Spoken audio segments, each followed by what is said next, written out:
Hello दोस्तों, welcome to tenth experience. जैसा कि हम पिछले क्लास में एक्सरसाइज 1.2 का क्वेश्चन नंबर थर्ड और फोर्थ पढ़े थे। चलिए आज आगे हम जानते हैं क्वेश्चन नंबर 5 के बारे में।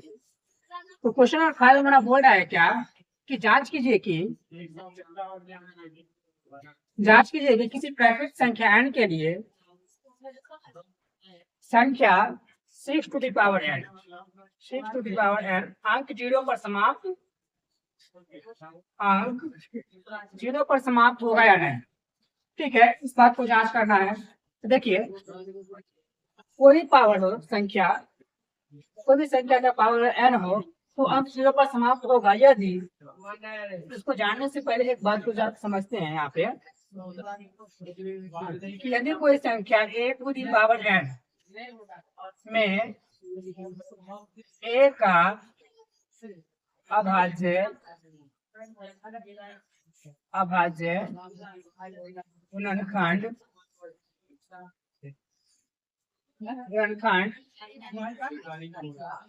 2 into 5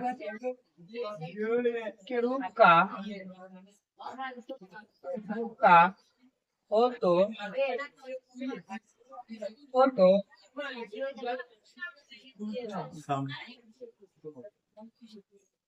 पावर n के रूप का हो तो वह संख्या, ठीक है ना, अंक 0 पर समाप्त होगा। ठीक है, चलिए तो क्वेश्चन एग्जाम में मिलेगा तो इसको कैसे बनाएंगे। पहले क्या लिखेंगे यहाँ पे, प्रश्न संख्या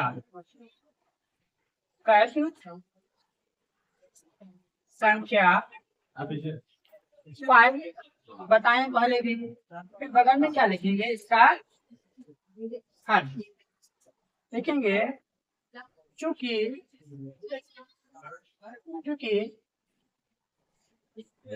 कोई भी संख्या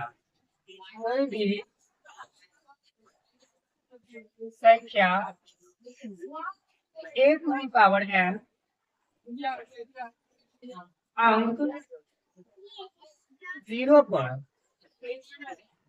समाप्त होगा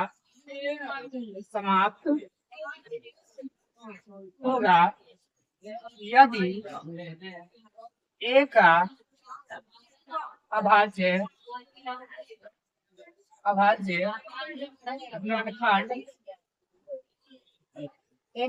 गुणनखंड 2 into 5 की पावर n के रूप का हो।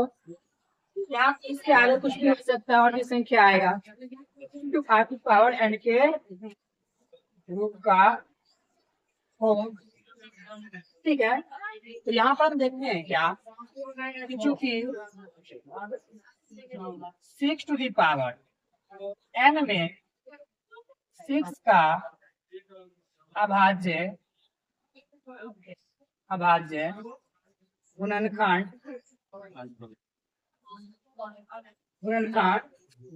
2 into 3 के पावर n के रूप का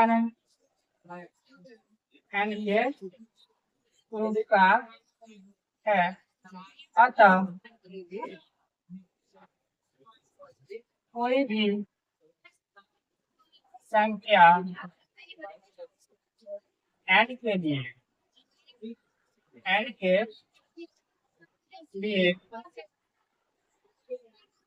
6 to the power संख्या 6 to the power n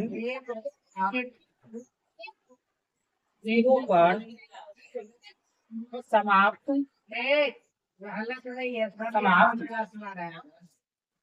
नहीं होगा, समाप्त नहीं होगा।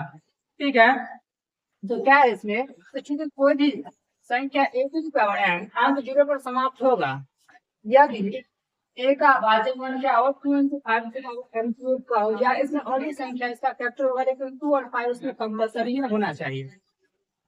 इस तरह से हम देखते हैं क्या, चूंकि 6 to the power n में 6 का अभाज्य गुणनखंड 2 into 3 पावर n क्यूब का है, अतः कोई भी संख्या n के लिए 6 to the power n अंक 0 पर समाप्त नहीं होगा।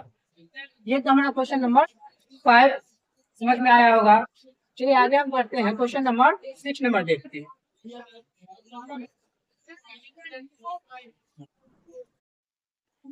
देखिए क्वेश्चन नंबर 6 क्या कर रहा है। क्वेश्चन नंबर 6 से हमारा क्या कि व्याख्या कीजिए कि क्वेश्चन नंबर 6 नंबर है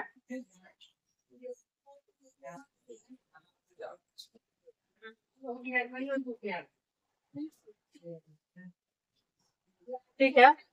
क्वेश्चन नंबर 6 बोल रहा है हमारा व्याख्या कीजिए कि पहला है इसमें दो क्वेश्चन कि 7 इंटू में 11 इंटू में 13 प्लस में 13 यह एक भाज्य संख्या है। ठीक है, तो इसका सोल्यूशन देखिए हम क्या लिखेंगे बगल में हल। देखिएगा यहाँ पर दो टर्म, कई टर्म जो अलग होता है वो प्लस या माइनस के द्वारा, ठीक है। दो टर्म यहाँ पर है, तो ये टर्म है यहाँ से यहाँ तक, दूसरा टर्म ये है। इन दोनों टर्म में क्या है पद में कि 13 कॉमन है, यहाँ से 13 कॉमन ले लीजिए तो बचा क्या हमारे यहाँ से 7 इंटू प्लस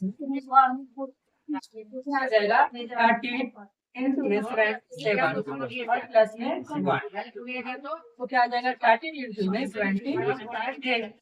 चलिए इसका सैलाना करते हैं 78 का, तो क्या आ जाएगा 13 इंटू में 2 इंटू में 3 इंटू में 13 लिखेंगे क्या, चूंकि तो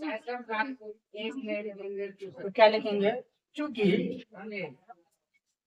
यह एक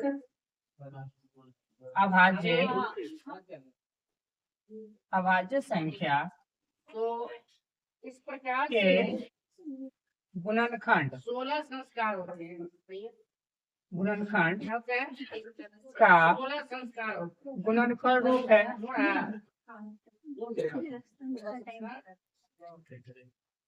गुणनफल जन्म के पूर्व 3 रूप है, है ना, और इसलिए शैशव के 6 और फिर इसीलिए 9 क्या हो जाएगा 7 और इंटू में 11 में इंटू में 13 5 प्लस में 13 एक भाज्य संख्या है।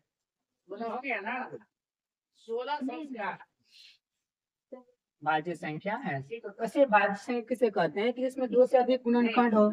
इसमें हम देख रहे हैं एक हमारे पास 2 है 3 है 13 भी हो है, गया। ठीक है। तो चूंकि यह एक अभाज्य संख्या का गुणनखंड का गुणनफल रूप है, इसलिए यह क्या है एक भाज्य संख्या है। कंप्लीट है। चलिए इसी में दूसरा क्वेश्चन बोल रहा है क्या, इसी में एक और क्वेश्चन है, इसको नोट कर लीजिएगा।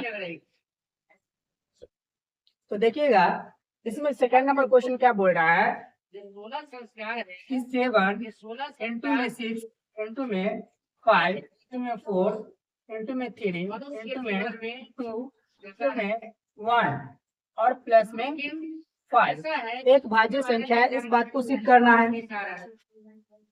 तो यहाँ भी हम देखते हैं क्या इसमें भी दो टर्म है, एक तो यहाँ से यहाँ तक पहला टर्म है हमारा, दूसरा ये टर्म है। इन दोनों में कुछ कॉमन है, तो कॉमन क्या है इसमें कि 5 यहाँ से कॉमन है, ठीक है। तो 5 कॉमन है, कहता है क्या 7 इंटू में 6 इंटू में 4 इंटू में 3 इंटू में 2 नहीं जानकारी प्लस में क्या आ जाएगा 1, ठीक है। चलिए क्या आ जाएगा 5 इंटू में जानकारी है 5 इंटू में सभी को मल्टीपल करते हैं और प्लस में 1, तो मल्टीपल कीजिएगा यहाँ से तो कितना हो जाएगा 42 और 42 को गुना कैसे करना है तो 24 से। ये जन्म के पूर्व यहाँ तो बनता है क्या जन्म के पूर्व संस्कार कितने परिवार से आए हो जो ऐसा संस्कार कितना आ जाएगा 1008 प्लस में 1, इसको ऐड करते हैं यहाँ से क्या जाएगा इंटू में 1009। लेकिन लेकिन क्या चूंकि घर में जो है घर का जो वातावरण यह एक वो अच्छा हो जाएगा, अभाज्य संख्या, वातावरण ही अच्छा हो जाएगा, उच्च विचार हो जाएगा। अभाज्य संख्या के गुणनखंड जब बच्चे माँ के गर्भ में होते हैं गुणनखंड का गुणनफल रूप है। धार्मिक का जो है सो आयोजन होते रहना चाहिए, शैक्षणिक वातावरण गुणनफल रूप है, ये सबसे इसीलिए जो है पढ़ने वाले बच्चे होते हैं ऊपर जो ऐसा करते हैं। इसीलिए क्या आ जाएगा 7 इंटू में 6 इंटू में 5 इंटू में 4 3 इंटू में 2 इंटू में 1 प्लस में 5 एक भाज्य संख्या एक ये सब के बारे में भाज्य संख्या। नहीं जानते। ठीक है, ये था हमारा क्वेश्चन नंबर 6। चलिए आगे हम देखते हैं क्या क्वेश्चन नंबर 7। चलिए देखते हैं क्या क्वेश्चन नंबर 7 क्या लिखेंगे यहाँ पर। प्रश्न संख्या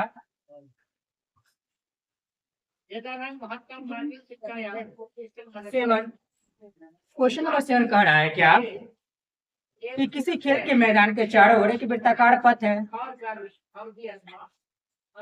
इस मैदान के एक चक्कर लगाने में सोनिया 18 मिनट लेती है तथा रवि जो है वो 12 मिनट का समय लेता है। बोल रहा है क्या इसमें आगे कि मान लीजिए कि दोनों एक ही समय और एक ही स्थान से चलना प्रारंभ करता है तो पुनः वो प्रारंभिक स्थान पर कितने समय के बाद मिलेगा। ठीक है, तो इस प्रश्न का हल जानते हैं। लिखेंगे बगल में क्या है इसका हल। लिखेंगे सबसे पहले क्या मैदान के एक चक्कर लगाने में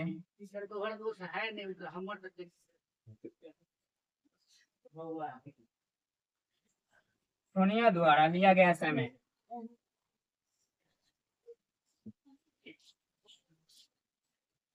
लिया गया समय बराबर कितना हो जाएगा 18 मिनट। के संस्कारों में सबसे पहले क्या होता है ठीक है, इस तरह से लिखेंगे क्या मैदान के एक चक्कर हो जाएगा। अच्छा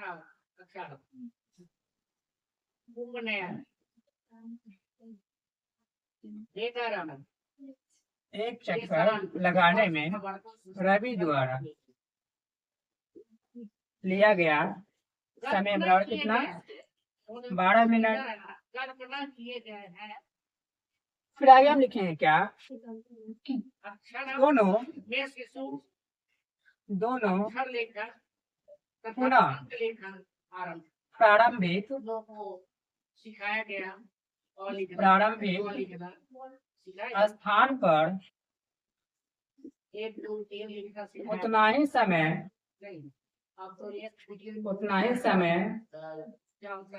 बाद मिलेंगे जितना 18 यानी कि 18 और 12 का एलसीएम होगा। एलसीएम होगा। एलसीएम ज्ञात करने के लिए पिछले क्लास में बता चुके हैं। क्या लिखेंगे सबसे पहले 18 का अभाज्य गुणनखंड। चलिए इसका गुणनखंड निकालते हैं। क्या आ जाएगा 2 इंटू में 3 इंटू में 3। तो क्या लिखेंगे 12 का अभाज्य गुणनखंड हो जाएगा क्या 2 इंटू में 3। इसको पावर के रूप में लिखते हैं। क्या आ जाएगा 2 का पावर 1 इंटू में 3 का पावर में 2। क्या आ जाएगा क्या 2 का पावर में 2 इंटू में 3 का पावर में 1। एलसीएम निकालने में हम बताए हैं क्या कि सबसे बड़ी घात का गुणनफल लेते हैं। तो देखिएगा ये दोनों जो कॉमन है, ये दोनों जो कोवेनिस्ट है, इसमें सबसे बड़ा घात कौन सा है तो 2 का पावर 1 है। यहाँ पर 2 का पावर 2 है। तो सबसे बड़ा घात कौन सा है 2 का पावर 2। इन दोनों में क्या है कि 3 का पावर 1 और 3 का पावर 2। तो दोनों में से बड़ा घात कौन सा है 3 का पावर 2। तो लिखे क्या 2 का पावर 2 और 3 का पावर 2 प्रत्येक अभाज्य उभयनिष्ठ